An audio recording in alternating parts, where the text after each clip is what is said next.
আলামাত। পৃথিবীর জমিনে যখন কোনো মানুষ আল্লাহকে ডাকনেওয়ালা থাকবে না, আল্লাহকে আল্লাহ বলনেওয়ালা থাকবে না, তখন এ দুনিয়া কিয়ামত ঘটে যাবে। ইসরাফিল আলাইহিস সালামের হাতে যে সূর আর সিংহা আছে, এই সূর আর সিংহায় মোট ফুৎকার দিবে কয়বার? এক নাম্বার ফুৎকার যখন দিবে, এ কিয়ামত আর কে এই দুনিয়া আর দুনিয়ার মধ্যে যত বিল্ডিং আছে, যত পাহাড় আছে, যত নদী নালা আছে, যত জীব আছে, সমস্ত জীব মারা যাবে, সমস্ত বিল্ডিং ধসে পড়ে যাবে, সমস্ত পাহাড় তুলার মতো উড়তে থাকবে। প্রথম ফুৎকার, সবাই মরে গেল, চলে গেল 40 বছর। 40 বছর পর আল্লাহর হুকুমে দ্বিতীয়বার আবার ফুৎকার হবে। এই 40 বছরে লাগাতার আসমান থেকে বৃষ্টি পড়তে থাকবে, 1 সেকেন্ডের জন্য বৃষ্টি বন্ধ হবে না। দ্বিতীয়বার যখন ফুৎকার হবে, ইসরাফিল আলাইহিস সালামের দ্বিতীয়বার ফুৎকারে যত মানুষ কিয়ামতের আগ পর্যন্ত আসলো আর মরল, যত মানুষ এই দুনিয়ার জমিনে আছে, যত জীব এ দুনিয়ার জমিনে আছে, দ্বিতীয়বার ফুৎকারে সব মানুষ আর জীবগুলি তাদের রূহ তাদের বডির মধ্যে ফিরে পাবে। তাদের রূহ, তাদের জীবন তাদের বডির মধ্যে ফিরে পেলে তারা সবাই তাদের কবরে স্ব কবরে বসে যাবে। এরপরে তৃতীয়বার ফুৎকার যখন হবে, ইসরাফিল আলাইহিস সালাম যখন তৃতীয়বার ফুৎকার দেবেন, এই তৃতীয়বার ফুৎকারে সব মানুষগুলি নিজ নিজ কবর থেকে এই পরিমাণ সামান্য পরিমাণ 4 ইঞ্চি পরিমাণ, 4 আঙ্গুল পরিমাণ জায়গা নিয়ে স্ব কবরের উপরে দাঁড়া যাবে। আর এই দুনিয়াটাই হবে কিয়ামতের ময়দান। তবে আজকের দুনিয়া আর সেদিনের দুনিয়ার মধ্যে উল্লেখযোগ্য একটা ব্যবধান থাকবে। আজকের দুনিয়া চাকচিক্যময়, বিল্ডিং দালান কোঠা, কিন্তু সেদিনের দুনিয়ার মধ্যে কোনো কিছুই থাকবে না, শুধু মানুষ আর মানুষ। এই পরিমাণ 4 আঙ্গুল পরিমাণ জায়গার মধ্যে স্ব কবরস্থান থেকে প্রত্যেকটা মানুষ দাঁড়িয়ে যাবে। আর এই দুনিয়াটাই হবে কিয়ামতের ময়দান। আল্লাহ সিরিয়ার জমিন অথবা আরাফার জমিনে বিচার কার্য করার জন্য ওনার রাজ সিংহাসন বসাবেন। আর এই দুনিয়া, পুরা দুনিয়ায় মানুষ আর মানুষ, বিচার কার্য শুরু হয়ে যাবে। আর এই দুনিয়াটাই হবে কিয়ামতের ময়দান। মানুষ কি অবস্থায় দাঁড়াবে? মানুষ এই অবস্থায় তার কবর থেকে মাটি, কবর থেকে দাঁড়াবে আর শরীর থেকে মাটি মুছতে থাকবে আর ঝাড়তে থাকবে। মানুষের শরীরে কোনো পোশাক থাকবে না। মানুষের তৃষ্ণা থাকবে কলিজা ফাটা তৃষ্ণা। মানুষের পিপাসা থাকবে কলিজা ফাটা পিপাসা।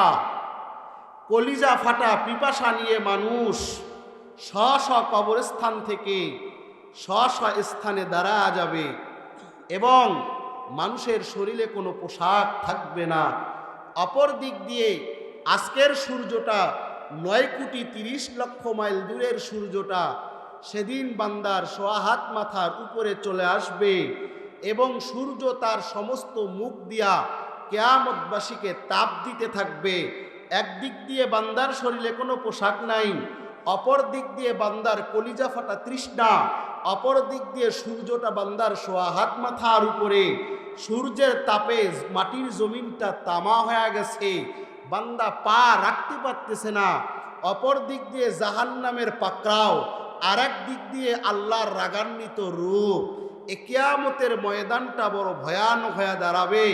আর মানুষ সেই কিয়ামতের ময়দানে দাঁড়ায় থাকবে লম্বা সময় নিয়ে। আল্লাহ বলেন, আমার সামনে প্রত্যেকটা মানুষ 50,000 বছর দাঁড়িয়ে থাকবে। বুঝে থাকলে উত্তর দেবেন। কিয়ামতের ময়দানে আপনাকে আমাকে কতদিন দাঁড়ায় থাকতে হবে? 50,000 বছর। দাঁড়িয়ে থাকার আকৃতিটা কেমন? 4 আঙ্গুল পরিমাণ জায়গা, শরীরে কোনো পোশাক নাই, পিপাসা কলিজা ফাটা। আর এক দিক দিয়ে সূর্যটা বান্দার মাথার সোয়া হাত উপরে, নিচের জমিনটা বান্দার তামা হয়ে গেছে। আরেক দিক দিয়ে জাহান্নামের পাকড়াও, জাহান্নাম শুধু দৌড়াইতে থাকবে আর পাপীগুলাকে তার পেটের মধ্যে নিতে চাইবে। অপর দিক দিয়ে আল্লাহর রাগান্বিত রূপ। এ কঠিন একটা মুহূর্ত হয়ে যাবে কিয়ামতের। এই কঠিন মুহূর্তে বান্দা 50,000 বছর আল্লাহর সামনে দাঁড়িয়ে থাকতে হবে। এজন্য আল্লাহ বলেছেন, হে বনি আদমের দল, ওই দিনটা বড় ভয়ানক, যেই দিন তোমাদেরকে আমি রবের সামনে 50,000 বছর দাঁড়িয়ে থাকতে হবে। তোমার শরীরে কোনো কাপড় থাকবে না, তোমার তৃষ্ণা থাকবে কলিজা ফাটা। অপর দিক দিয়ে সূর্য তোমার মাথার সোয়া হাত উপরে, জমিনটা তামা, পুরা জমিন তামা হয়ে গেছে। আরেক দিক দিয়ে আল্লাহর রাগান্বিত রূপ, আরেক দিক দিয়ে জাহান্নামের গর্জন। এ কারণে তোমরা ওই দিনটাকে ভয় করো।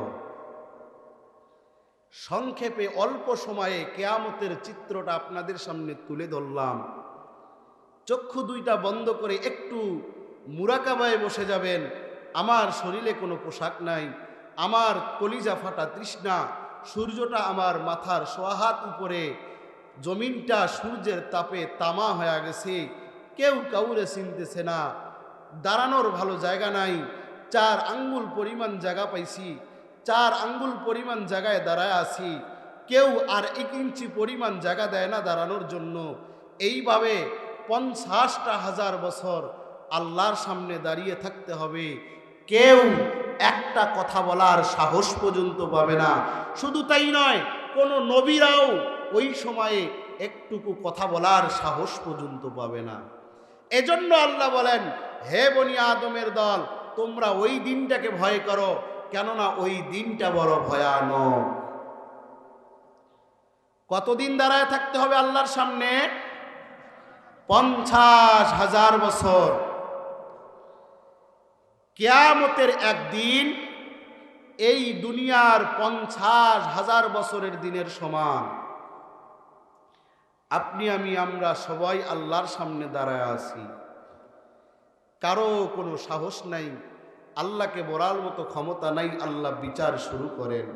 কেউ বলতে পারবে না, বাবা আদম, বাবা ঈসা, বাবা মুসা, কেউ পারবে না আল্লাহকে বলতে যে আল্লাহ আপনি বিচার কার্য শুরু করেন। এখন মানুষ কিয়ামতের মধ্যে যে দাঁড়ালাম আমরা, দাঁড়ানোর 3টা পদ্ধতি। ভাইজান, আমি আলোচনা শুরু করব, আপনাদেরকে গুছায় নিতেছি। উঠে যান না, আমি সুর দিয়ে ওয়াজ করি, কিন্তু সুর দিলেই তো হবে না, আপনাদেরকে কিছুই বুঝাইতে পারলাম না।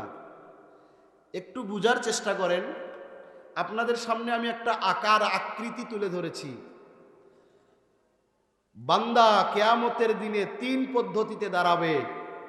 বুঝে থাকলে বলেন, বান্দা যে কিয়ামতের দিনে দাঁড়াবে কয় পদ্ধতিতে? 3 পদ্ধতিতে। নাম্বার 1, 1 নাম্বার, কিছু মানুষ তাদের চেহারাটা জমিনের মধ্যে দিয়ে পাগুলি আসমানের উপরে করে দাঁড়ায় থাকবে। কিছু মানুষ এই চেহারাটাকে জমিনের মধ্যে দিয়া পাটাকে আসমানের দিকে দাঁড় করা, আল্লাহ কিছু মানুষকে দাঁড় করে রাখবেন 50,000 বছর। কিছু মানুষকে 4 আঙ্গুল পরিমাণ জায়গায় দাঁড় করে রাখবেন 50,000 বছর। আর কিছু মানুষ কিছু ঘোড়ার উপরে, কিছু উটের উপরে উঠে বসে থাকবে, তারাও আল্লাহর সামনে এভাবে থাকবে 50,000 বছর। বুঝে থাকলে উত্তর দেবেন। কিয়ামতের দিনে আল্লাহর সামনে 50,000 বছর যে মানুষ দাঁড়াবে কয় পদ্ধতিতে?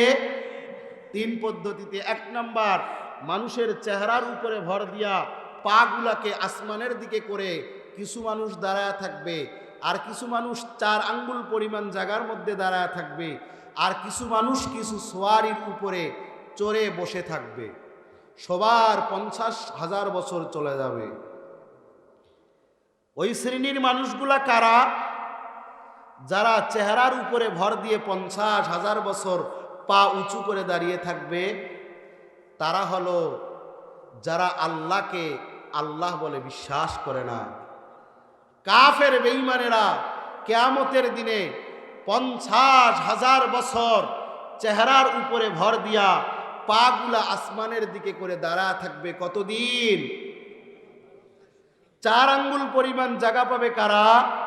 যারা মাঝে মাঝে গুনাহ করে, মাঝে মাঝে নেক আমাল করে, এরা 4 আঙ্গুল পরিমাণ জায়গা পাবে। আর ঘোড়া বা উটের পিঠে বসে থাকবে 50,000 বছর, কিন্তু তাদের কাছে মনে হবে মাত্র আমরা 2 মিনিট বসে থাকলাম। আল্লাহকে বলবে, আল্লাহ ফায়সালা হয়ে গেল, মাত্র 2 মিনিট না বসে থাকলাম।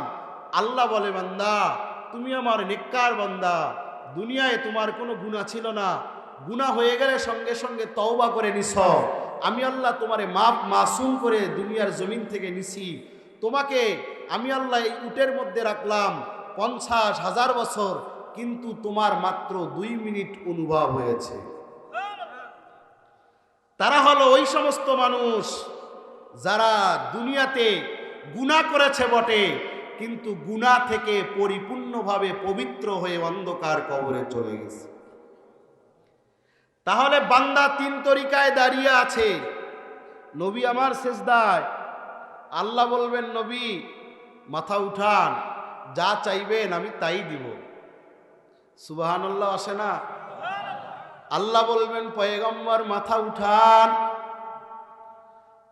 পয়গম্বর যা চাইবেন আমি আল্লাহ তাই দিব। পয়গম্বর 2 হাত নিরুজি করে আল্লাহর কাছে বলবেন, মালিক মেহেরবানি করে বিচার কার্য কি শুরু করা যায় না? আল্লাহ বলবেন, পয়গম্বর জমিনে তোমারে কোনোদিন কষ্ট দেই নাই, আমি আল্লাহ তোমাকে সবচেয়ে উত্তম মাখলুক করে বানাইলাম। পয়গম্বর গো, তুমি যেহেতু সুপারিশ করছো আমি বিচার কার্য শুরু করলাম।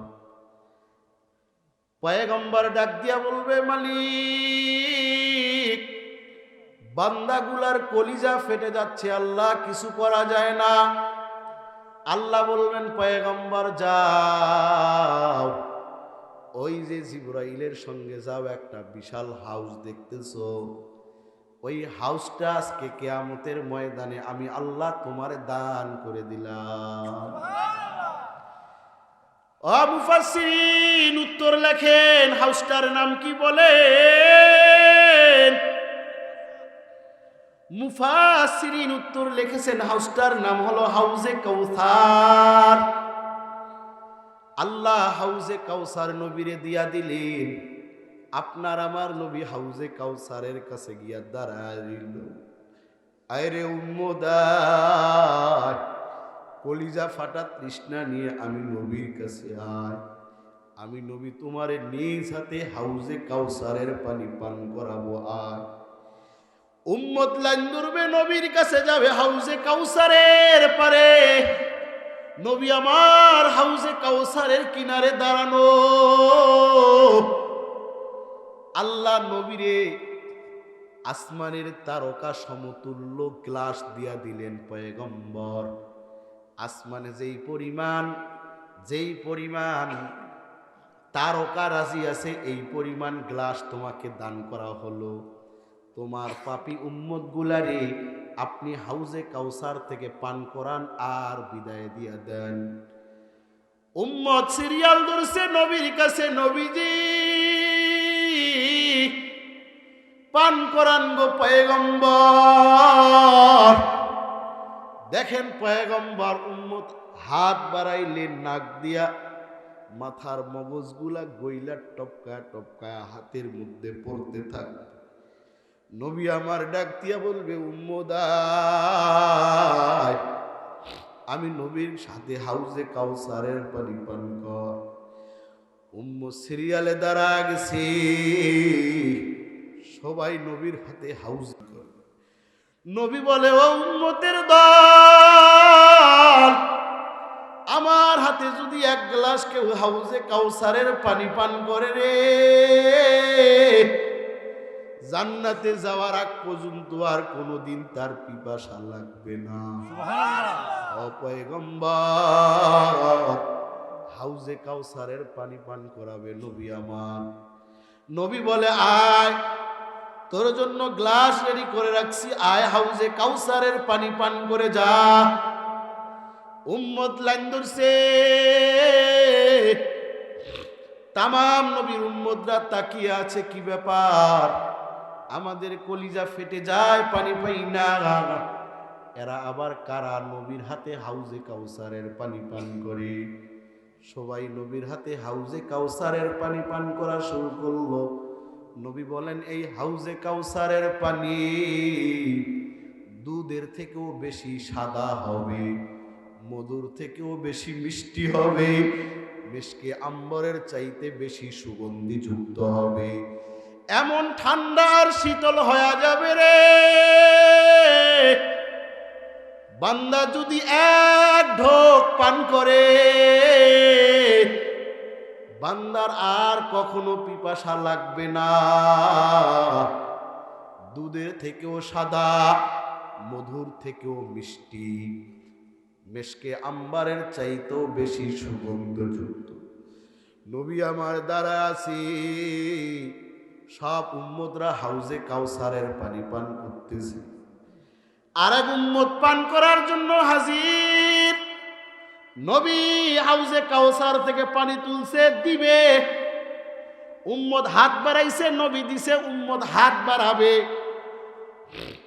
এমন সময় আসমান থেকে একটা পর্দা পড়ে যাবে, উম্মত আর নবীর হাত দেখবে না, নবীও আর উম্মতকে দেখবে না। নবী আমার ডাক দিয়া বলবে, মালিক, এটাও তো আমার পাপী উম্মত, কলিজা ফাটা তৃষ্ণা নিয়ে আমার কাছে আসছে, আল্লাহ গো একটু মেহেরবানি করে পানি পান করার সুযোগ দেন। আল্লাহ ডাক দিয়া বলবে, পয়গম্বর, হবে না, এই উম্মতের পানি পান করানো হবে না। ও ভাইজান, মনে রাখবেন, কিয়ামতের দিনে যারা নবীর হাতে হাউজে কাউসারের পানি পাবে না, তারা হবে তিন শ্রেণীর মানুষ। কয় শ্রেণীর মানুষ?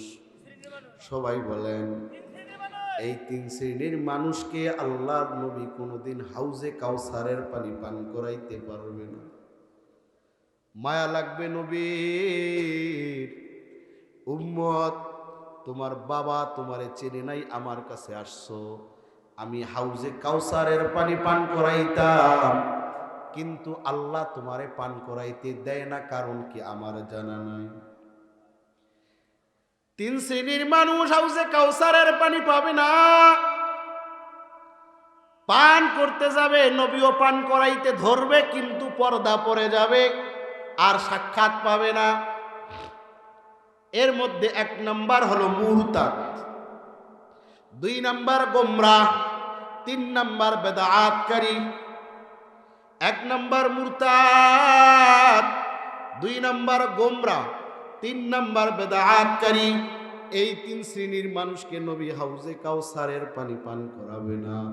বান্দার বিচার কার্য শুরু হয়ে গেল, বান্দার বিচার চলতেছে, বিচার চলতেছে। আল্লাহ কতদিনে বিচার করবে? আল্লাহ কয়, আমি বিচারে দ্রুতগামী। ইন্নাল্লাহ সারিউল হিসাব, আমি হলাম বিচারে দ্রুতগামী। কত দ্রুত? পৃথিবী ও পৃথিবীর মধ্যে যা কিছু আছে, যত মখলুক আছে, সবগুলি মখলুকের বিচার কার্য আল্লাহ শেষ করবেন এই দুনিয়ার অর্ধবেলায়।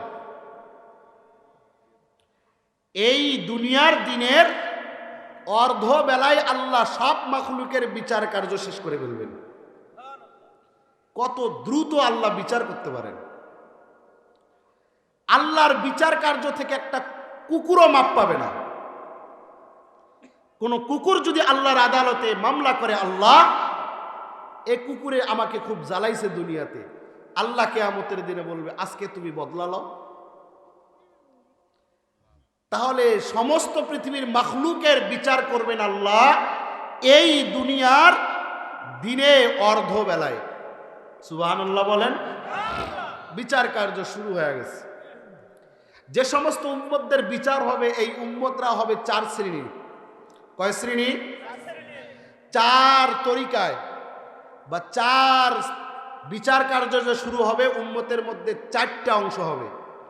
এক নাম্বার, কিছু অংশকে আল্লাহ বিনা হিসাবে জান্নাত দিয়ে দিবেন, কিছু অংশকে আল্লাহ বিনা হিসাবে জাহান্নামে দিয়ে দিবেন। কিছু অংশের হিসাব হবে কঠিন, কিছু অংশের হিসাব হবে সহজ। আল্লাহ এখানে যারা আমরা আছি, বাইরে যারা আছে, এ মহল্লায় যারা আছে, আপনি সবাইকে মেহেরবানি করে ওই সমস্ত লোকদের কাতারে সামিল করায়েন যাদের হিসাব হবে না, বিনা হিসাবে জান্নাতে চলে যাবে। আমিন বলেন, জোরে বলেন আমিন। তাহলে বিচার কার্য করেনেওয়ালা উম্মত কয় শ্রেণীতে ভুক্ত? এক নাম্বার, যারা বিনা হিসাবে জান্নাতে চলে যাবে। যারা বিনা হিসাবে জান্নাতে চলে যাবে, অতীত জীবনে গুনাহ করেছিল, কিন্তু শেষে আইসা, শেষ জামানায় আইসা, মৃত্যুর আগ দিনে আল্লাহর কাছে এইভাবে তওবা করে নিল যে তার সব মউত, তার সমস্ত গুনাহগুলি আল্লাহ ধুয়ে মুছে মাফ করে তাকে মাসুম করে দিল, আর ওই অবস্থায় সে মারা গেল। সে বিনা হিসাবে জান্নাতে চলে যাবে।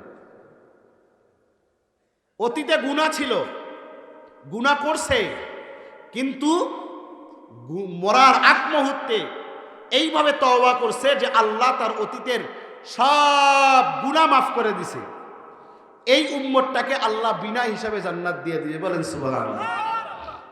গুনাহ করে ফেলছে, গুনাহ ছিল, গুনাহ যে নাই এমন না, গুনাহ ছিল, কিন্তু মরার আগে তওবাটা এইভাবে করছে, তওবাটা এইভাবে হয়ে গেছে যে তার আর কোনো গুনাহ নাই।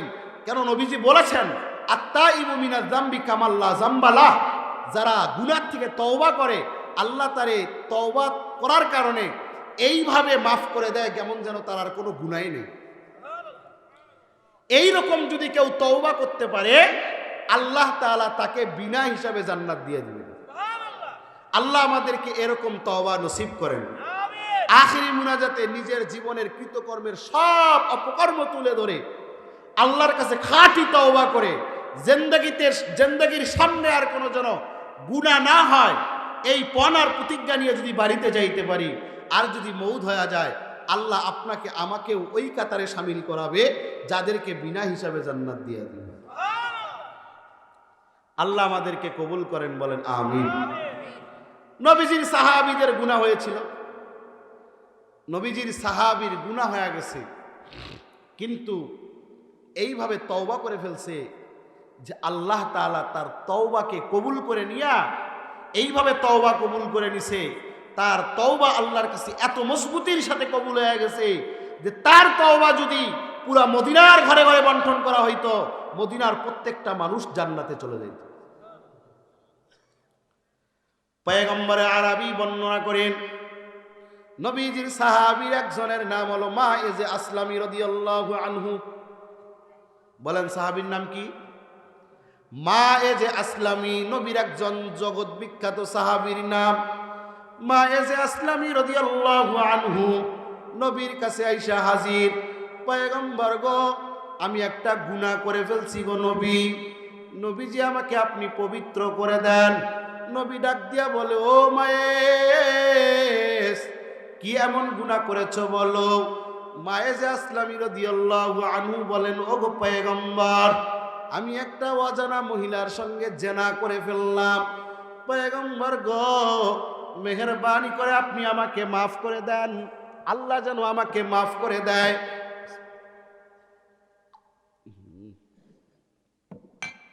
ঠান্ডা পানি। মায়েজ আসলামী রাদিয়াল্লাহু আনহু মসজিদে নববীতে হাজির। পয়গম্বর ডাক দিয়া বলে, মায়েস, তুমি যে গুনাহ করছো কেউ দেখছে? না গো পয়গম্বর, কেউ দেখে নাই। মায়েজ রে, যেহেতু কেউ দেখে নাই, যাও না আল্লাহর কাছে গিয়া মাপ লয়া লাও, আল্লাহ তোমারে মাপ দিয়া দিবে, যাও। মায়েজ বলে, না গো পয়গম্বর, না, কিয়ামতের ময়দানে আল্লাহর সামনে কেমনে দাঁড়াবো? ও গো পয়গম্বর, কিয়ামতের দিনের বড় ভয়, আপনি মেহেরবানি করে আমারে পবিত্র করে দেন। আল্লাহর নবী বলে, মায়েস, তুমি যে জেনা করছো তোমার কোনো সাক্ষী নাই, প্রমাণ নাই, কেমনে তোমার উপরে রজম করব, কেমনে তোমার উপরে বেদরাঘাত করব মায়েস, তোমার তো কোনো সাক্ষী নাই। আল্লাহর নবীর চেহারাটাকে ফিরায়া দিছে। মায়েস আবার আল্লাহর নবীর দিকে গিয়া হাজির। পয়গম্বর, আমাকে আপনি পবিত্র করে দেন, মেহেরবানি করে গুনাহমুক্ত করে দেন। গুনাহ নিয়া আমি অন্ধকার কবরে যাই না।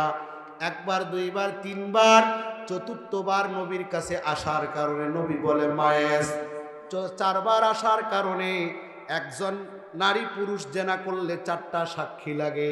তুমি 4বার আমার কাছে আসছো, কেমন যেন তুমি 4টা সাক্ষী আমার কাছে পেশ করেছ। মায়েজ রে, এবার তোমার বিচার কার্য আমি করব।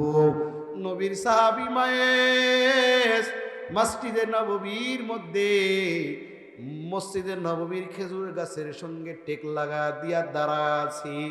আল্লাহর নবী সাহাবায়ে কেরামদের ডাক দিলেন, ও আবু বকর, আলী, উসমান কোথায় আসো?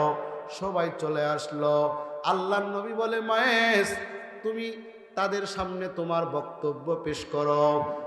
মায়েজে আসলামী সম্পূর্ণ ঘটনা খুলে বলার পর নবী আমার ডাক দিয়া বলো, সাহাবায়ে কেরামের দল, তোমরা মায়েজে আসলামীকে নিয়ে যাও, পাহাড়ের গর্তে নিয়ে যাবা, পাহাড়ের কিনারে নিয়ে একটা গর্ত করবা, অর্ধ মানুষ গর্ত করার পরে মায়েজে আসলামীকে ওই গর্তের মধ্যে ফেলা দিবা। ফেলা দেওয়ার পর মায়েজে আসলামীর কোমর পর্যন্ত মাটি দিয়া পুঁতে ফেলবা। সাহাবায়ে কেরাম রিদওয়ানুল্লাহি আলাইহিম আজমাইন নবীর কথা অনুযায়ী মায়েজে আসলামীকে দূর কিনারায় নিয়ে গেল। পাহাড়ের কিনারায় গিয়া হযরতে ওমর রাদিয়াল্লাহু আনহু গর্ত খনন করলেন। গর্ত, মায়েজে আসলামী রাদিয়াল্লাহু তাআলা আনহুকে গর্তের মধ্যে ধাক্কা দিয়া ফালা দিলেন। মায়েজে আসলামী রাদিয়াল্লাহু তাআলা আনহু গর্তের মধ্যে দাঁড়াইলেন। সাহাবায়ে কেরাম মাটি দিয়া অর্ধ কোমর পর্যন্ত পুঁতে ফেললেন। সাহাবায়ে কেরামের দূর কিনারায় দাঁড়ায়া মায়েজে আসলামীর দিকে পাথর নিক্ষেপ করা শুরু করলেন। বড় বড় পাথর মায়েজে আসলামীর চেহারার দিকে নিক্ষেপ করা শুরু করলেন। পাথরগুলা যায়, একটা পাথর মায়েজে আসলামীর মাথায় লাগে, আর একটা বুকে লাগে, আর একটা পিঠে লাগে। পাথর লাগতে লাগতে এক পর্যায়ে মায়েজে আসলামী সেখানেই পড়ে গেলেন। পড়ে যাবেন অবস্থা, এই অবস্থায় হযরতে ওমর রাদিয়াল্লাহু আনহু বড় একটা পাথর নিয়া মায়েজে আসলামীর কপাল বরাবর মারছে। পাথরটা গিয়া মায়েজে আসলামীর কপালের মধ্যে লাগার সাথে সাথে পাথরের ব্যাগ আর ক্ষমতাটা এমন ছিল যে মায়েজে আসলামীর কপালটা ফেটে রক্ত বের হয়ে হযরতে ওমরের জুব্বা মোবারকে এসে লাগা গেল। হযরতে ওমর বলেন, সি সি, আমার শরীরে একটা জেনাকারীর রক্ত আইসা লাগলো। আমার নবী পিছন থেকে ডাক দিয়া বলে, ওমর যা বলছো বলছো, আর কখনো মায়েজে আসলামীরে জেনাকারী বলবা না। মায়েজে আসলামী জেনাকারী নয়, মায়েজে আসলামী তওবাকারী, তওবাকারী। এই ওমর জানো, মায়েজে আসলামীর তওবা আল্লাহর কাছে এমন ভাবে কবুল হয়ে গেছে রে। মায়েজে আসলামীর তওবা যদি পুরা মদিনার ঘরে ঘরে বন্টন করা হয়, মদিনার প্রত্যেকটা মানুষ জান্নাতে চলে যাবে। বলেন সুবহানাল্লাহ। তওবা যদি তওবার মতো হয়, আর তওবা যদি তওবার মতো হয়, আল্লাহ জিন্দেগির গুনাহ মাফ করে। 4 শ্রেণীর মানুষের মধ্যে 1 শ্রেণীর মানুষ বিনা হিসাবে জান্নাতি। তারা হলেন যারা গুনাহ হয়ে গেছে, গুনাহ করছে বটে, কিন্তু গুনাহ করে তওবা করে আল্লাহর কাছে মাপ নিয়ে চলে গেলেন। নবীর যুগের ঘটনা ফকি আবুল লাইস সামরকন্দি রহমাতুল্লাহি আলাইহি ওনার ঐতিহাসিক কিতাব তানবিহুল গাফিলিনের মধ্যে লিখেছেন, আমিরুল মুমিনিন মুসলিম জাহানের দ্বিতীয় খলিফার নাম হযরতে ওমর। হযরতে ওমর রাদিয়াল্লাহু আনহু বাড়ির থেকে বাইরে হলেন, মসজিদে নববীতে যাবেন, নবীর সঙ্গে সাক্ষাৎ করবেন। এমতাও অবস্থায় রাস্তার মধ্যে দেখেন একটা যুবক ছোট বাচ্চার মতো হামাগুড়ি দিয়া কান্না করে। যুবকের কান্নার ধরনটা এমন যেমন মা সন্তানের খানা বন্ধ করলে কান্না করে, বাবা সন্তানকে ঘর থেকে বের করে দিলে সন্তান কান্না করে। এই অবস্থায় যুবক মাটির মধ্যে হামাগুড়ি দেয় আর কান্না করে। ওমর ডাক দিয়া বলে, রে যুবক, কেন কান্না করো জানতে চাই, তোমার কান্নার কারণটা কি বলো। ও যুবক বলো, তোমার বাবা কি তোমার উপরে পিটানি লাগাইলো নাকি? তোমার বাবা তোমার উপরে কি পিটানি লাগাইছে? তোমার মা তোমার খানা বন্ধ করলো নাকি বলো, আমি সুপারিশ করে খানা জারি করে দেব। যুবক বলে, আমিরুল মুমিনিন না, আমিরুল মুমিনিন না, আমার বাবাও আমারে মারে নাই, আমার মা আমার খানা বন্ধ করে নাই। ওমর বলেন, তাহলে তুমি কান্না করো কেন? যুবক কোনো কথা বলে না। যুবকের কান্নার ধরনটা এমন, যুবকের কান্না দেখা ওমর রাদিয়াল্লাহু আনহুর চোখ দিয়া বেয়া বেয়া পানি পড়া শুরু হয়ে গেছে। কিছু কিছু কান্না আছে এমন, দেখলে আপনারও কান্না চলে আসবে। ছোট বাচ্চার এমনি কান্না দেখবেন একরকম, বয়স্কপ্রাপ্ত মানুষের কান্না আর একরকম। কিছু কিছু মানুষের কান্না দেখলেই দেখবেন আপনারও এমনিই চোখ দিয়া পানি এসে যায়। যুবকের কান্নার ধরন দেখা ওমর রাদিয়াল্লাহু আনহুর চোখ বেয়া বেয়া পানি পড়া শুরু হয়ে গেল। আপনারা জানেন ওমর রাদিয়াল্লাহু তাআলা আনহুর কঠিন হৃদয়ের মানুষ। ওমর রাদিয়াল্লাহু আনহুর হৃদয় বড় শক্ত, সহজে কান্না করেন না। কিন্তু যুবকের কান্নার ভেষ আর ভূষাটা এমন যে তার কান্না দেখা সেও কান্না করা শুরু করলো। কিন্তু যুবক কোনো উত্তর দেয় না। আমিরুল মুমিনিন ওমর যুবকের কাছ থেকে রওনা করে নবীর দরবারে চলে গেলেন। নবীজি মসজিদে নববীতে বসা। নবী আবার ওমর রে দেখা বলল, ওমর কি খবর, এত সকাল সকাল কেন? ওমর রাদিয়াল্লাহু আনহু চোখের পানি মুছে আর ডাক দিয়া বলে, ওগো পয়গম্বর, আমার বাড়ির পাশে একটা যুবকের কান্না আমারে কান্না করা শুরু করাইল। পয়গম্বর গো, কি এমন অপরাধ করছে? কিছুই বলে না যুবক, কিন্তু শুধু কান্না করে কান্না করে। নবী আমার ডাক দিয়ে বলে, ওমর, যুবক কেন কান্না করে বলো? ওমর বলে, ও পয়গম্বর, কি জন্য কান্না করে আমি তো বলতে পারি না। আমি তারে জিজ্ঞাসা করলাম, কিছুই বলে না। নবী আমার ডাক দিয়া বলে, ওমর, ওই যুবকটাকে আমি নবীর কাছে হাজির করাও। নবীর সাহাবী ওমর যুবকটাকে নবীর কাছে হাজির করালো। আল্লাহর পয়গম্বর ডাক দিয়া বলে, রে যুবক, কেন কান্না করো বলো, তোমার কান্নার কারণটা কি? যুবক ডাক দিয়া বলে, ওগো পয়গম্বর, আমি জঘন্যতম অপরাধী, আমি বড় একটা গুনাহ করে ফেলছি। এই গুনার কারণে আমি কান্না করি। না জানি আল্লাহ আমারে ক্ষমা করবে কিনা জানা নাই। আর ওই গুনাহ নিয়া যদি কবরে যাই, ওই গুনাহ নিয়া যদি আমি আল্লাহর সামনে দাঁড়াই, লক্ষ কোটি মানুষ আমার দেখা মাত্রই চিনে ফেলবে। পয়গম্বর, ওই গুনাহের কারণে কান্না করি, আল্লাহ আমার ওই গুনাহ মাফ করবে কিনা জানি না। পয়গম্বর ডাক দিয়া বলে, রে যুবক, কি এমন গুনাহ করলা বলো?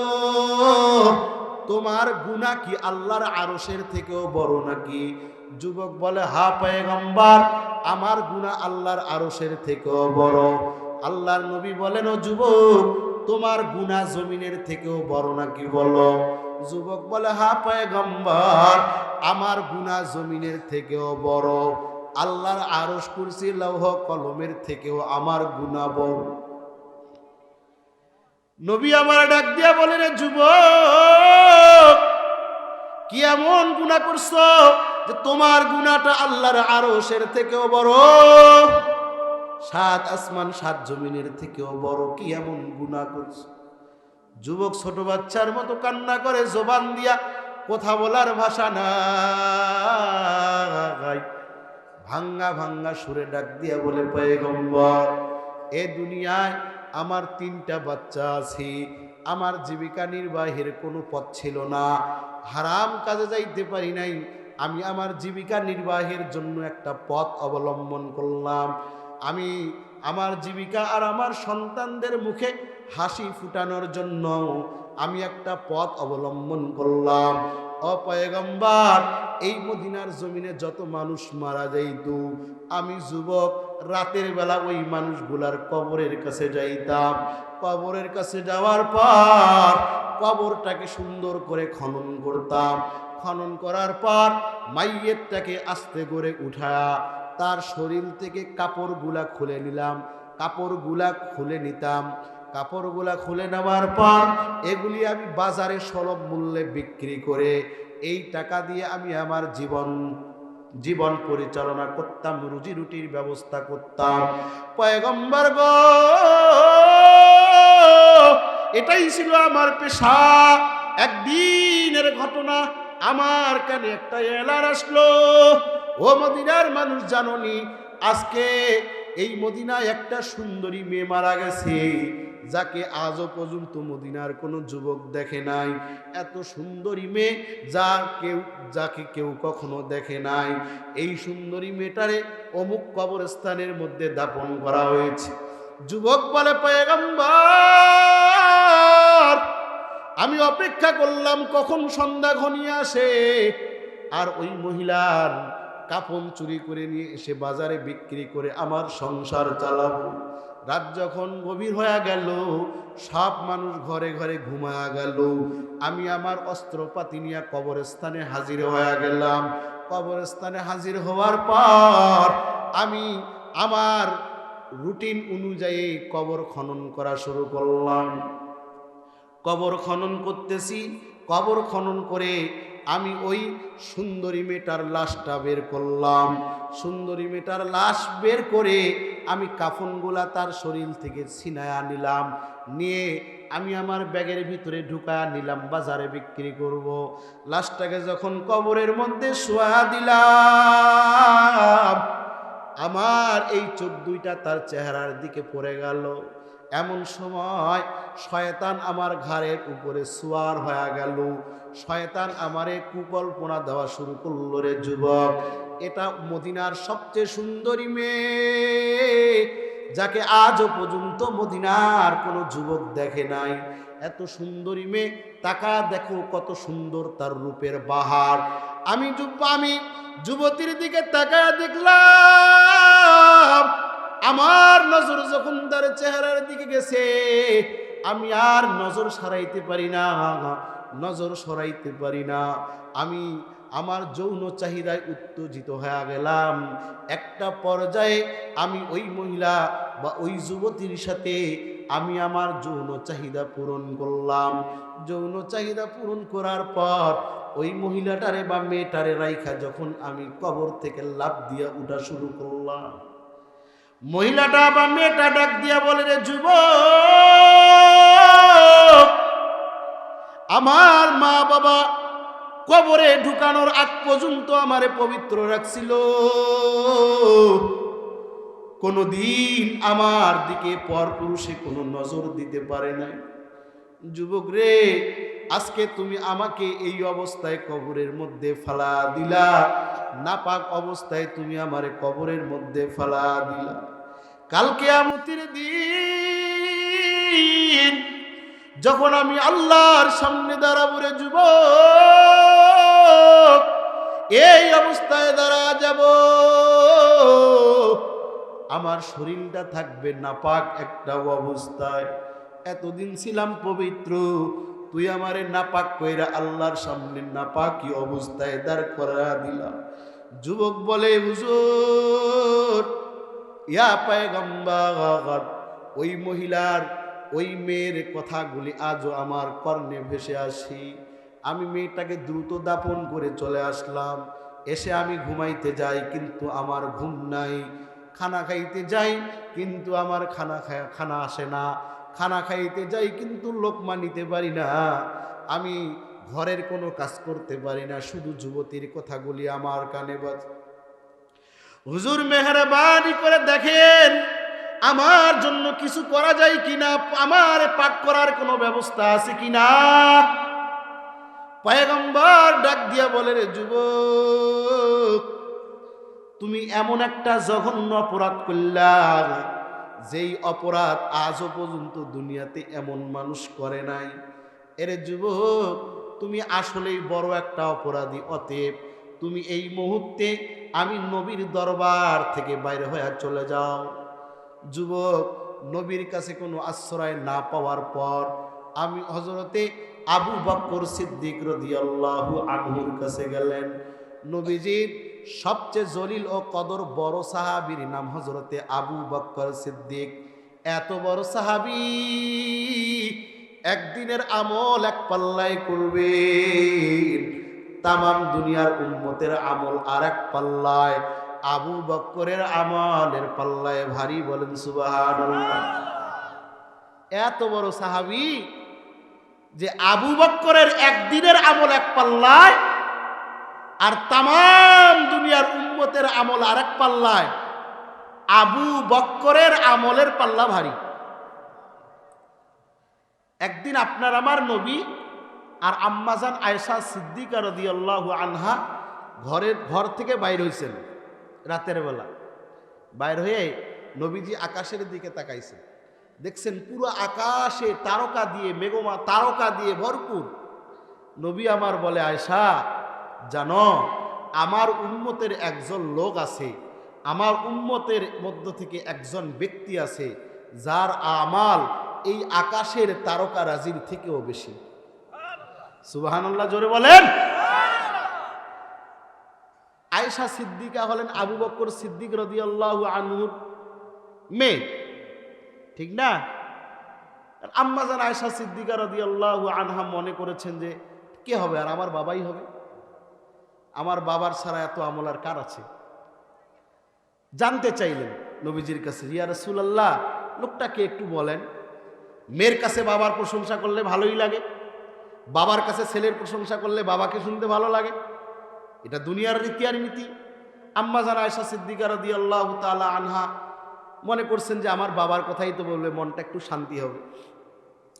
নবীজির কাছে যখন জানতে চাইলেন, নবীজি বলেন, আয়েশা জানো আমার এই উম্মত হলো হযরতে ওমরে ফারুক রাদিয়াল্লাহু আনহু। সুবহানাল্লাহ বলেন।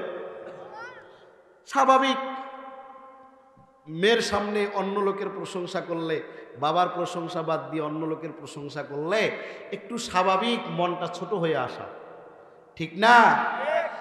আম্মাজান আয়েশা সিদ্দিকা রাদিয়াল্লাহু আনহা মনে করছেন আমার বাবার নাম না বলে ওমরের নাম বলল, মনটা একটু ছোট হয়ে আসছে, মুখটা হাস্যোজ্জ্বল ছিল, একটু মলিন হয়ে আসছে। আল্লাহর নবী এখন সান্ত্বনা দেয়, আয়েশা জানো আমার উম্মতের মধ্য থেকে একজন লোক আছে যার একদিনের আমল ওমর আর পৃথিবীর মধ্যে যত মানুষ আছে সবার আমল আমার ওই উম্মতের একদিনের আমলের পাল্লাই ভারী। আম্মাজান আয়েশা বলে, ইয়া রাসূলুল্লাহ, লোকটাকে একটু বলবেন? নবীজি বলেন, তোমার বাবা হযরতে আবু বকর সিদ্দিক রাদিয়াল্লাহু।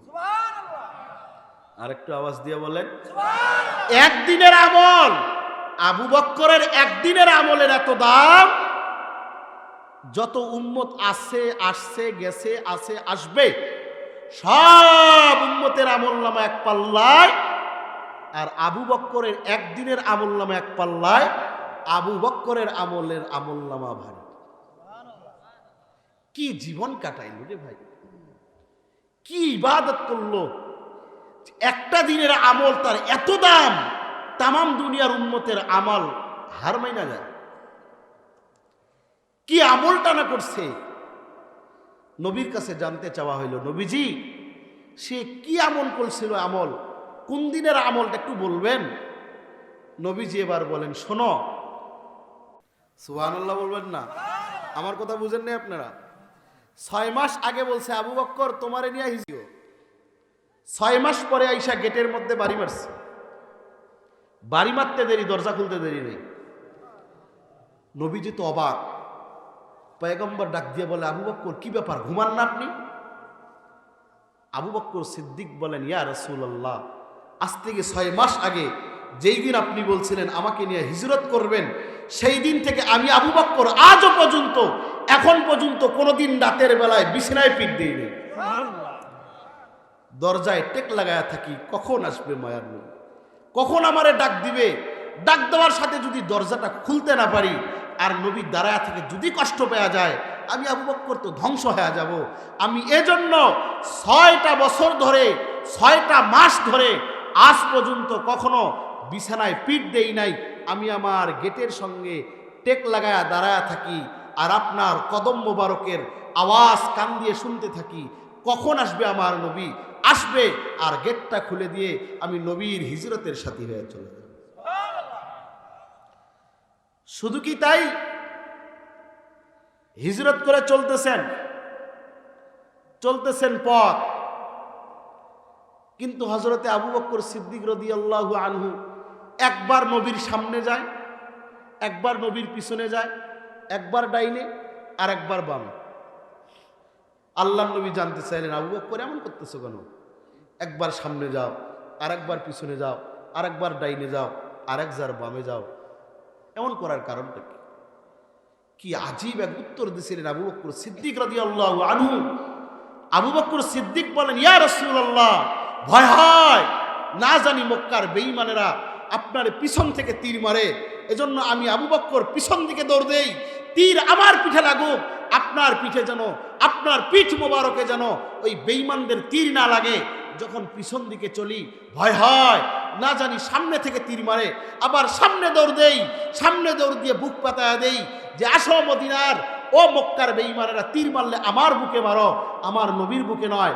যখন সামনে চলি ভয় হয় ডান দিক থেকে যদি তীর মারে, আবার ডান দিকে দৌড় মারি, ডান দিকে যখন যাই তখন ভয় হয় না জানি বাম দিক থেকে তীর মারে, আবার বাম দিকে চলে আসি। আল্লাহর নবী আবু বকরের হাতটা ধরে বললেন, আবু বকর, আমি সাথী চিনতে, আমি আমার হিজরতের সাথী চিনতে আল্লাহ তাআলা আমাকে ওইভাবেই ওহীর মাধ্যমে জানিয়ে দিয়েছে, তোমাকে আমি আমার জীবনের সাথী করে নিয়েছি। এজন্য আবু বকর মনে রাখবা, তাম পৃথিবীর সাহাবীকে যদি অস্বীকার করে কোনো যায় আসে না, কিন্তু তুমি আবু বকরের সাহাবিয়াত যদি কেউ অস্বীকার করে সে বেঈমান হয়ে মরবে, কাফের হয়ে মরবে, ইসলামের খসন চিত্তার কপালে জুটবে না। কি প্রেম আর ভালোবাসার ইশক! নবীজি চলে গেলেন আবু বকরকে নিয়ে গর্তের মধ্যে, গারে সৌর, গর্তের মধ্যে গেছেন। গর্তে নবীজি আরাম করবেন, একটু ক্লান্ত। আবু বকর সিদ্দিককে বললেন, আবু বকর, আমি একটু আরাম করব। নবীজি আবু বকর সিদ্দিক রাদিয়াল্লাহু তাআলা আনহু বসে বললেন।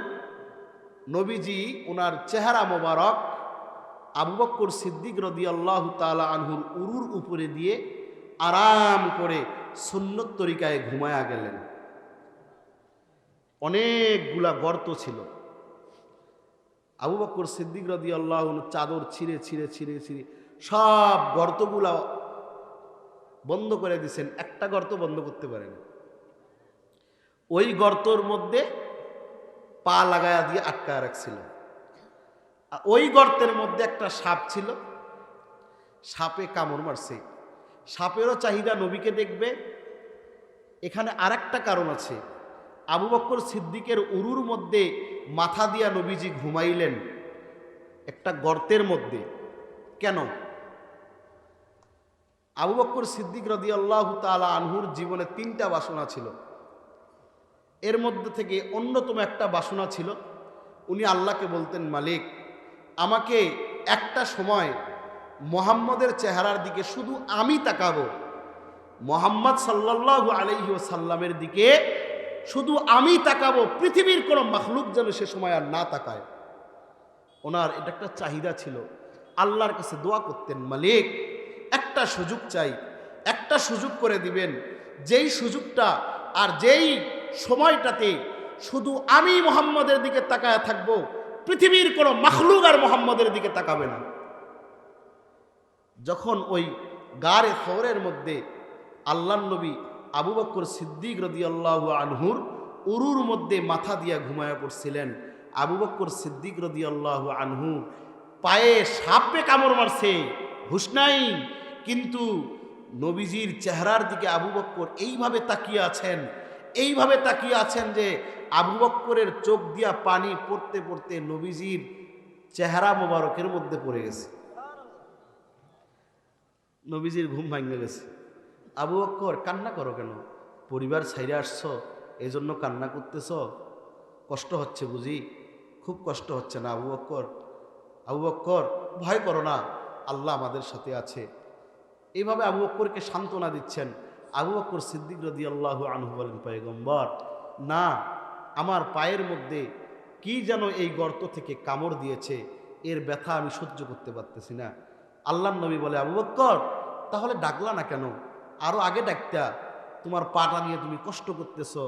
আবু বকর বলে, ইয়া রাসূলুল্লাহ, আমি আবু বকরের এক পা নয়, আল্লাহ যদি আমি আবু বকরের হাজারো লাখ জীবন দেয়, আমি আবু বকর আমার হাজারো লাখ জীবন আপনি নবী মুহাম্মদের জন্য কুরবানি করব। আপনি ঘুমাবেন আর আমি আবু বকর একটা হিংস্র প্রাণীর কামড়ের বিষে আপনাকে ঘুম থেকে জাগাবো, এটা কখনো সম্ভবই হতে পারে না। নবীজি মুখ থেকে থুতু নিয়ে লাগায়া দিয়েছেন, সঙ্গে সঙ্গে ভালো হয়ে গেছে। এই আবু বকর সিদ্দিক রাদিয়াল্লাহু আনহুর কাছে গেছে কে? আপনাদের মনে নাই? ওই যে কাফন চোর যুবক, কাফন চোর যুবক কার কাছে গেছে? আবু বকরের কাছে গিয়া বলতেছে যে আপনি আমার জন্য একটু সুপারিশ করেন না, আল্লাহ যদি আমাকে মাফ করে দেয়। আল্লাহু আকবার। আবু বকর ডাক দিয়া বলে, রে যুবক, যেই জায়গায় নবী তোমারে মাফ করে নাই, যেই জায়গায় নবী তোমার আশ্রয় দেয় না, আমি আবু বকর আর আশ্রয় দেওয়ার কোনো কথা নাই। যুবক আবু বকরের দরবার থেকে চলে যায়। যুবক চলে গেল ওমরের কাছে, মাপ নাই। চলে গেল আলীর কাছে, মাপ নাই। ওসমানের কাছে মাপ নাই। আবু যর গিফারি, বেলাল সহ সব সাহাবীর কাছে যায়, কিন্তু কেউ আশ্রয় দেয় না। যুবক এবার আশ্রয় নাই। যুবক এবার রওনা শুরু করলেন, না, এই জমিনে তো কেউ আমারে আশ্রয় দিল না, কিন্তু আমার তো বানানেওয়ালা একজন আছে, আমি তার কাছে চলে যাব। যুবক এবার রওনা করলেন, চলতেছেন। 3 দিনের খাবার সঙ্গে নিছিলেন রুটি শেষ হয়ে গেছে রাস্তায়। এরপর চলতে চলতে অনেক উঁচু পাহাড়ের উপরে যুবক চলে গেল। উঁচু পাহাড়ের মধ্যে কষ্ট করে যুবক উঠে গেছে। যুবক উঁচু পাহাড়ের মধ্যে উঠা কান্না করে, আল্লাহ আমাকে আপনি মাফ করেন মালিক, দুনিয়ার সব দরবার ঘুরা শেষ কেউ মাফ করে নাই। আল্লাহ আপনি আমার সৃষ্টি করছেন, আপনি আমারে মাফ করে দেন গো আল্লাহ। 1 দিন 2 দিন 3 দিন রুনা জারি আর কান্নার উপর কান্না করতে করতে যুবকের চোখের পানি শেষ হয়ে গেল, রক্ত আইসা শুরু হয়ে গেল। ক্ষুধায় পেট আর পিঠ এক হয়ে গেল যুবকের। যুবক আর সহ্য করতে পারল না, পাহাড়ের উপরেই টপকা পড়ে গেল। যুবক পাহাড়ের উপরে শুয়ে পড়ল। আর কোন অবস্থায় যুবক সহ্য করতে পারতেছে না, আল্লাহর কাছে রুনাজারিয়ার কান্না, মালিক আপনি আমারে যদি মাফ না করেন আমার কি অবস্থা হবে। আল্লাহ জিবরাইলকে ডাক দিয়া বলে, জিবরাইল নবীর কাছে যাও, আমার নবী মুহাম্মদকে গিয়া 3টা প্রশ্ন করবা। 1 নাম্বার প্রশ্ন, ও পয়গম্বর, আসমান জমিন আপনি বানাইছেন না আল্লাহ বানাইছে?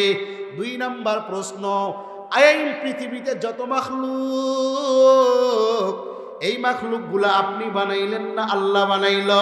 3 নাম্বার প্রশ্ন, রে যুবক, এই পৃথিবীতে যত মাখলুক আছে সবগুলার রুটি রুজির ব্যবস্থা করেন কে? জিবরাইল দরুদিয়া 600 ডানা মেরে চলে আসলো হাজির নবী মুহাম্মদের কাছে।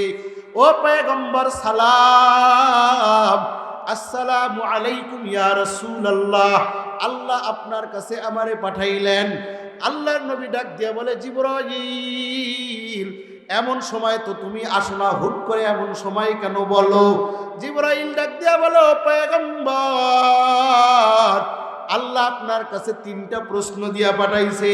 1 নাম্বার প্রশ্ন, বলেন আসমান আর জমিন কে বানাইছে? নবী বলে, কেন হঠাৎ এমন প্রশ্ন? আসমানের মালিক আল্লাহ, জমিনের মালিক তো আল্লাহ। 2 নাম্বার প্রশ্ন, ও গো পয়গম্বর এই আসমান আর জমিনে যত মাখলুক আছে এগুলির হায়াত কে দেন? পয়গম্বর বলেন, কে গো জিবরাইল? আল্লাহ দেন। 3 নাম্বার প্রশ্ন, ও গো পয়গম্বর এ পৃথিবীতে যত মাখলুক সবার রিজিক কে দেন? নবী বলেন, আমার আল্লাহ দেন। জিবরাইল বলে, ও গো পয়গম্বর আজ থেকে বেশ কিছুদিন আগে একটা কাফনচোর যুবক আপনার কাছে আসছিল, নিজের অপরাধ স্বীকার করছিল, আপনি তার জন্য আল্লাহর কাছে সুপারিশের দোয়া করেন নাই। পয়গম্বর বলে, হ্যাঁ আজ থেকে প্রায় 21-22 দিন আগে একটা যুবক আমার কাছে আসছিল, কিন্তু তার অন্যায় আর অপরাধটা এত বড় যে আমি নবী সুপারিশের সাহস পাই নাই। পয়গম্বর আপনার সাহাবী পাঠায়া দেন, ওর খোঁজ নেন, কোথায় আছে, কিভাবে আছে, তাড়াতাড়ি মসজিদে নববীতে হাজির করান।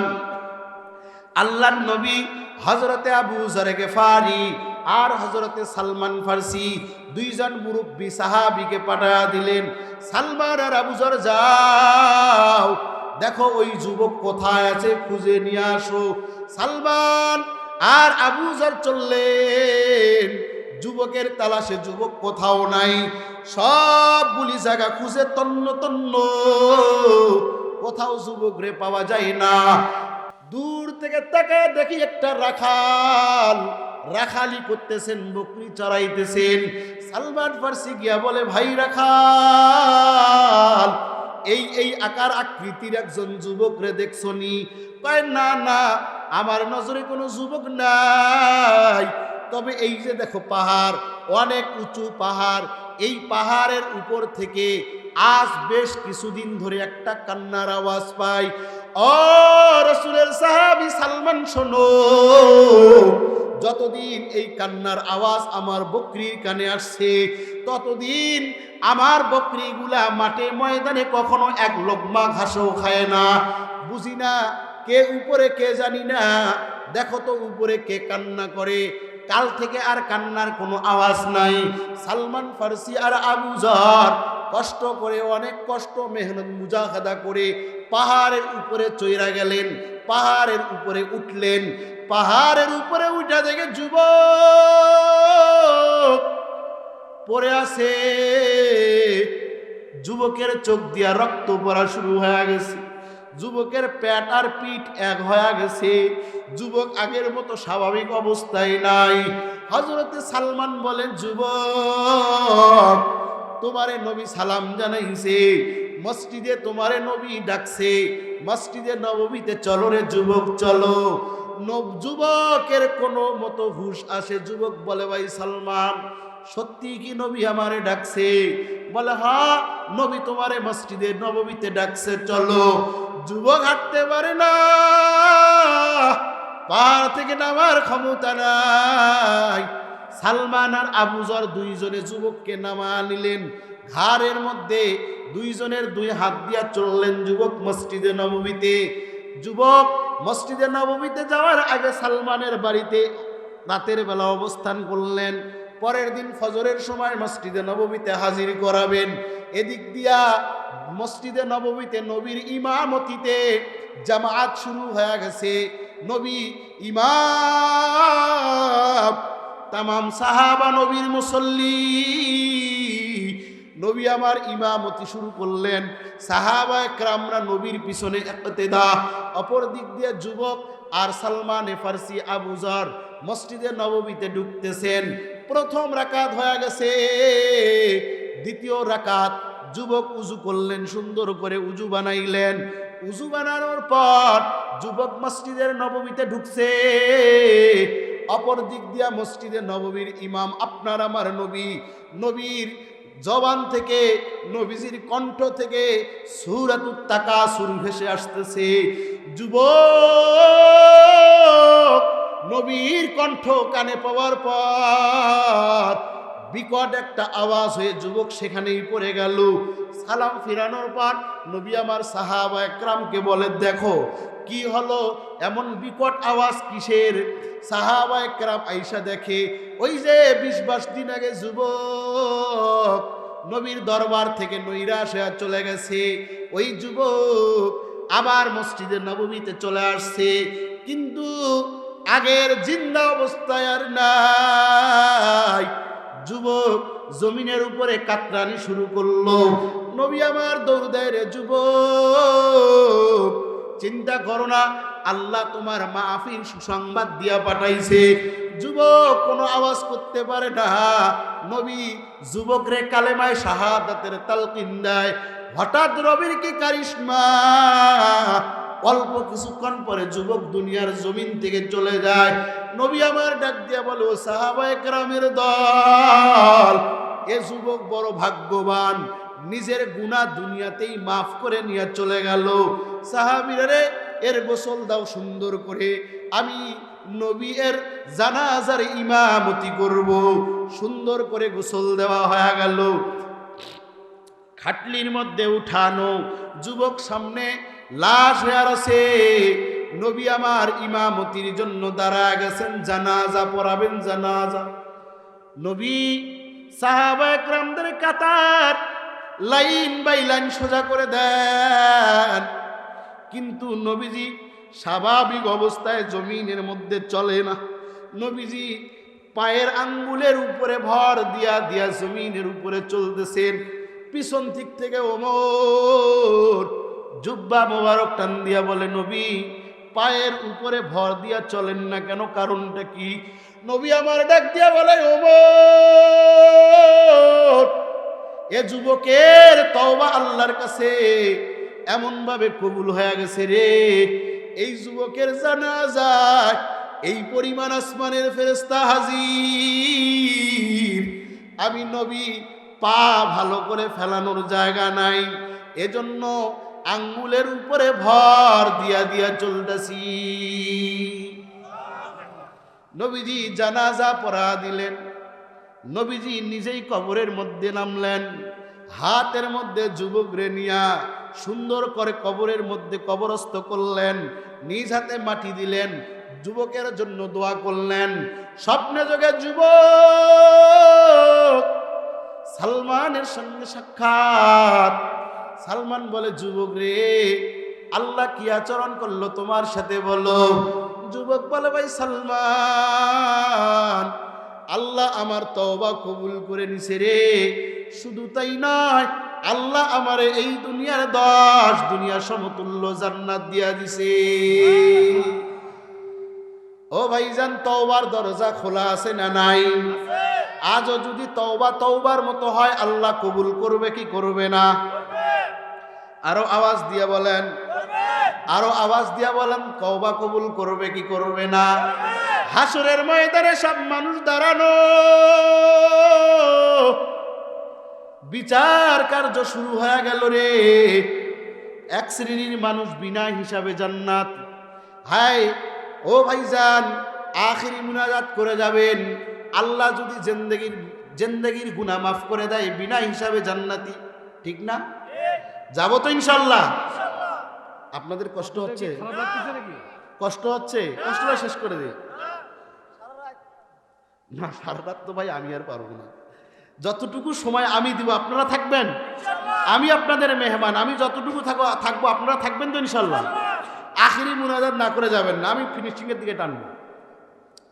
সব উম্মত দাঁড়ানো, 4 শ্রেণীর উম্মতে ভাগ, বিনা হিসাবে জান্নাতি, আর একদল বিনা হিসাবে জাহান্নামী, কাফেরেরা বিনা হিসাবে জাহান্নামী, উম্মতের নেককার সন্তানরা বিনা হিসাবে জান্নাতি। আর 2 দল, এক দলের হিসাব হবে কঠিন, আর এক দলের হিসাব হবে সহজ। এক দলের হিসাব হবে কঠিন, আর এক দলের হিসাব হবে সহজ। যেই দলের হিসাব কঠিন রে ভাই, আল্লাহ তাআলা আমলনামা উড়া দিবে উড়া। গ্রীষ্মকালে গাছের পাতা পরে আপনারা দেখছেন, ছোট বাচ্চারা একজন আরেকজনের সঙ্গে প্রতিযোগিতা করে গাছের মধ্যে লাড়া দিলে গাছ থেকে কিছু পাতা পড়ে, এরপরে ওই পাতাটাকে ধরার জন্য কে কার আগে ভালো পাতা ধরতে পারে। দেখেন নাই ভাই? এই রকম করে আল্লাহ আমলনামাটা উড়া দিবে। আল্লাহ আমলনামাটা উড়া দেওয়ার পর আমলনামা আসমানে ঘুরতেছে,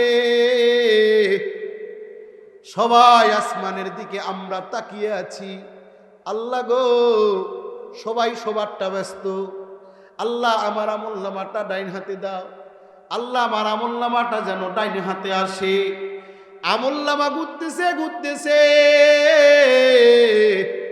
আপনি আমি আমরা সবাই আমলনামা ধরার জন্য চেষ্টা করতেছি, কিন্তু না, যাদের হিসাব কঠিন এমনি আমলনামাটা বাম হাতে চলে আসবে, শত চেষ্টা করলেও ডান হাতে আসবে না। বাম হাতে আমলনামাটা আসার সাথে আল্লাহর তৈরি দুইজন ফেরেশতা হাতটারে মটকায়া পিছনের দিক দিয়া বেঁধে দিবে। হাতটারে, বাম হাতটারে আমলনামা সহ পিছনের দিকে প্রেক মেরে দিবে, প্রেক। ডান হাতটা অটোমেটিক এইভাবে লাইগা এখানতে মাথার সঙ্গে বান্ধন দিয়া দিবে। আমার ডাইন হাত বাঁধা, বাম হাতটা পিছন দিকে পেরেক মারা, বাম হাতের মধ্যে আমার আমলনামা। আল্লাহ বলেন, ও গোলাম, ইকরা কিতাবাকা, তুমি তোমার আমলনামা পড়ো, দেখো কি কি গুনাহ করছো। আমি বলবো, মালিক, ডাইন হাত আমার কাঁধের সঙ্গে বাঁধা, বাম হাতে হলো আমলনামা, পিছনের দিকে আপনি লটকা দিলেন। আল্লাহ গো, আমার চেহারাটা তো সামনের দিকে, পিছন দিকে আমলনামা পড়ব কেমনে? আল্লাহ ফেরেশতারে আদেশ করবে, ও ফেরেশতারা, এই নাফরমানের কল্লাটা মটকায়া দাও। কল্লাটা মুহূর্তের মধ্যে মটকায়া পিছনের দিকে দিয়া দিবে। এরপরে আল্লাহ বলবেন, করা কিতাবাক, তুমি তোমার আমলনামা পড়তে থাকো। বান্দা আমলনামা পড়বে, পড়ে দেখবে জেনাহের গুনাহ, সুদ খাওয়ার গুনাহ, অন্যের সম্পদ আত্মসাৎ করার গুনাহ, ঘুষ খাওয়ার গুনাহ, নামাজ ছাড়ার গুনাহ। আল্লাহকে বলবে, মালিক রে, এটা কেমন আমলনামা দিলা? ছোট্ট থেকে ছোট্ট, আদনার থেকে আদনা, ক্ষুদ্র থেকে ক্ষুদ্র, কোনো গুনাহ তো এ ছাড়ে নাই, কোনো খারাপ কাজও তো এ ছাড়ে নাই, সব তো তার মধ্যে দেখতেছি। হঠাৎ বলবে, মালিক, এই জেনাহের কাজটা তো আমি করি নাই, এরপরও কেন আমলনামায় জেনাহের গুনাহ?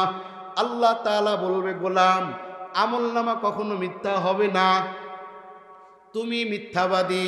আল্লাহ জমিনরে ডাক দিবে, জমিন, ইয়াউমাইদিন তুহাদ্দিসু আখবারহা, ও জমিন, আমার বান্দা বলে সে নাকি এই গুনাহটা করে নাই, জমিন রে সাক্ষী দাও, আসলে সে গুনাহ করছে কিনা। আল্লাহ সেদিন জমিনের জবান খুলে দিবে, ইয়াউমাইদিন তুহাদ্দিসু আখবারহা, জমিন তার জবান দিয়ে বান্দার গুনাহের সাক্ষী দিতে থাকবে। শুধু তাই নয় রে ভাই, আপনার আমার জবানটা আল্লাহ পেরেক মেরে আটকা দেওয়ার পর আল্লাহ হাতকে বলবে, হাত, তোমারে দিয়া ওই খারাপ কাজটা করছেনি, সাক্ষী দাও। হাতের প্রত্যেকটা আঙ্গুল থেকে জবান খুলে যাবে, আঙ্গুল থেকে জবানের আওয়াজ বের হবে, ও মালিক আমার, আপনি আমারে দিছিলেন এই হাত ভালো কাজে লাগানোর জন্য, কিন্তু এই খবিস ভালো কাজে না লাগাইয়া আমারে দিয়া সুদ লাগাইছে, আমারে দিয়া ঘুষ লাগাইছে, আমারে দিয়া মিথ্যা লাগাইছে। হাত আল্লাহর কাছে মামলা দায়ের করতে থাকবে। এরপরে তৃতীয় নম্বর সাক্ষী আল্লাহ পেশ করবেন। আল্লাহ তাআলা আপনার আমার সাথে দুইজন ফেরেশতাকে হাজির করাবেন। ও ফেরেশতারা সাক্ষী দাও, বান্দা কি আসলে এই গুনাহ করছে কি করছে না? ফেরেশতারা সাক্ষী দেবে, জি আল্লাহ, আপনার এই বান্দা অবশ্যই এ গুনাহ করলো। আল্লাহ ডাক দিয়া বলবে, ও ফেরেশতার দল, এর মাথাটা ধরে এরে জাহান্নামের গর্তের মধ্যে পাক্কা বেড়ে দাও। ফেরেশতারা এই বান্দার কল্লাটা মটকা দইরা জাহান্নামের আগুনের মধ্যে পাক্কা মারবে, জাহান্নামের আগুনের মধ্যে ফালা দিবে। বান্দা চিৎকার করতে করতে জাহান্নামের আগুনে যাইতেছে। বান্দার হিসাব বড় কঠিন, কোনো জবাব দেওয়ার নাই।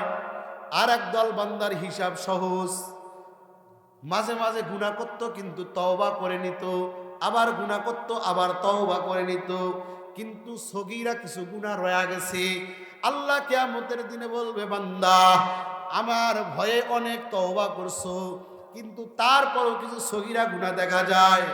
আল্লাহ বলবেন, বান্দারে তোমার নফল কিছু ইবাদত, তোমার দান সৎকার মাধ্যমে, তোমার দান সৎকার মাধ্যমে আজকে আমি আল্লাহ তোমার এই গুনাহগুলা মাফ করে দিলাম।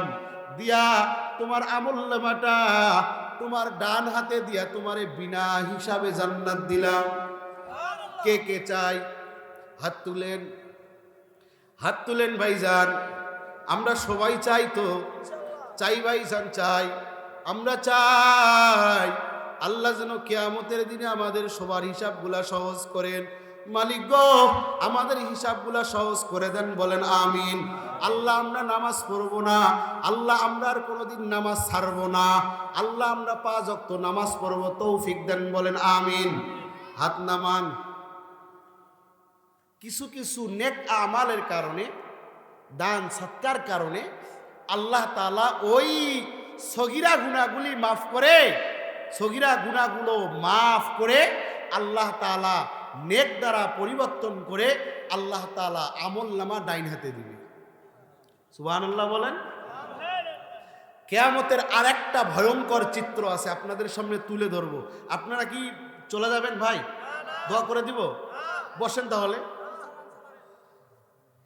জাহান্নামের কঠিন একটা ভয়ঙ্কর চিত্র আছে, এই চিত্রটা আপনাদের সামনে আমি তুলে ধরব। তুলে ধরার আগে আমি মুসাফির, আমি মেহমান আপনাদের। আজকের এই মাহফিলটা হলো কবরস্থান উদ্যোগে।